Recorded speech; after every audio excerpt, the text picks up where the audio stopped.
guess when I was filming the other communities here in what used to be Yellow Thunder Camp, I should have come back here too. This old gray pole that you can kind of see leaning down here is probably all that's left of the last teepee pole from here.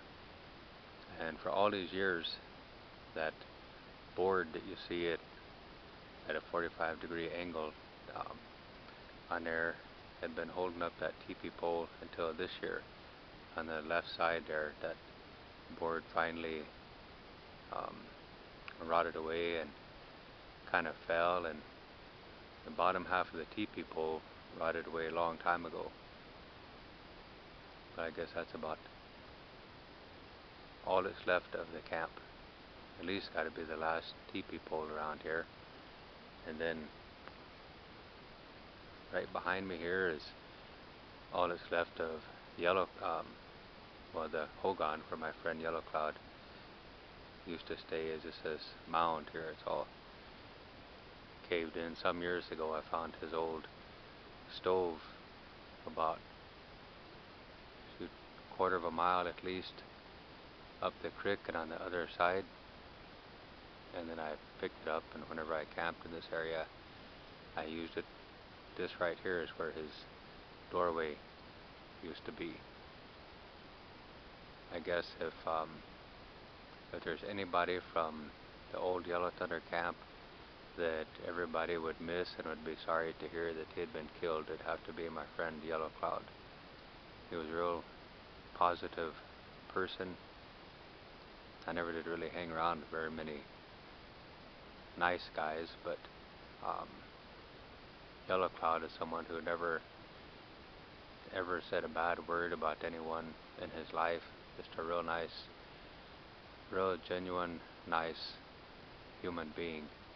And then he was killed some years later over in Rosebud. There's an official story, and then there's a story that I was told, and I don't think the official story holds any water. And then there's my friend Beanie, who was also murdered over in Rosebud, and most of his life he was a pretty wild person and kind of crazy, and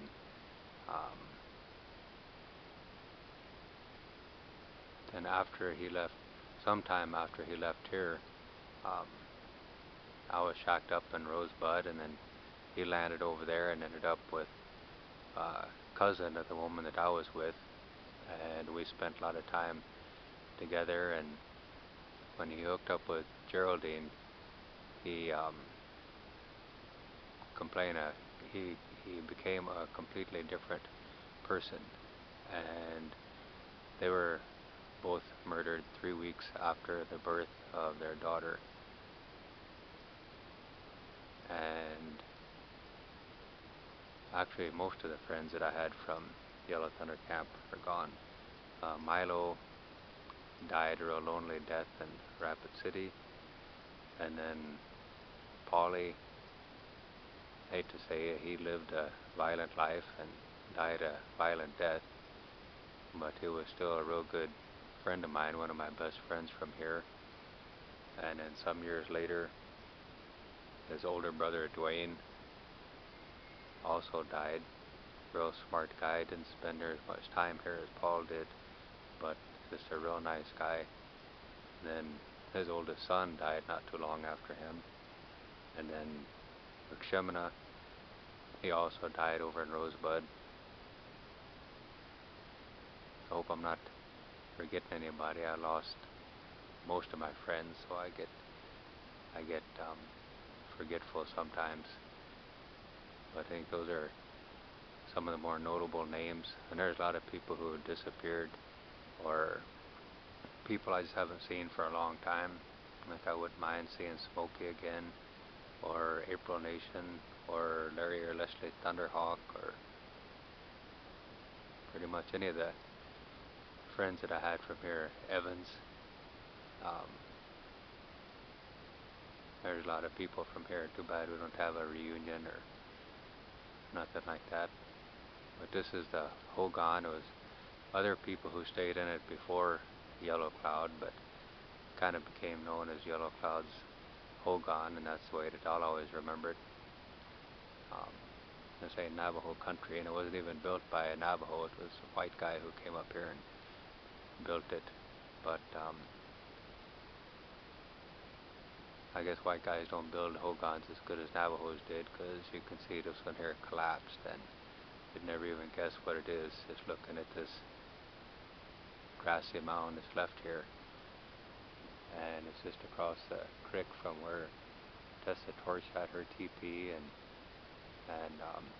across from where we had the spirit teepee. And I guess now with filming this here of where the Hogan was, I've gotten all of the major areas for this little YouTube thing, and then I included a little memorial now for some of my friends from here who didn't stick around long, as long as me.